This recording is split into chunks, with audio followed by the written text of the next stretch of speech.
Hi friends, బాగున్నారా? ఇక మన గణపయ్య వస్తూ నాకైతే ప్రసాదాలు చేసి పెట్టమన్నాడు. నేనైతే ఇంట్లో వినాయకుని పెట్టుకున్నాను కాబట్టి ప్రసాదాలు అయితే చేయాలి కాబట్టి 3 రకాల ప్రసాదాలు అయితే తయారు చేస్తున్నాను ఫ్రెండ్స్. అవి 1 సిర, 2 ఉండ్రాళ్ళు, 3 సేమ్యా. రోజు నేను 3 ప్రసాదాలు చేసి పెట్టా ఫ్రెండ్స్. అబద్ధాలు ఆడాల్సిన పని లేదు కదా. నేనైతే రోజు ఒకటే ప్రసాదం చేసి పెడతా. ఇవాళ స్టార్టింగ్ కాబట్టి 3 ప్రసాదాలు అయితే చేసిన.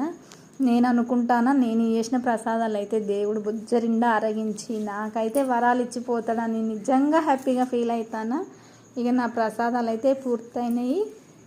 మా వాళ్ళు దేవుణ్ణి కొనుక్కరోవడానికి వెళ్ళినప్పుడు అయితే నేను ఈ ప్రసాదాలు తయారు చేయడం మొదలుపెట్టిన.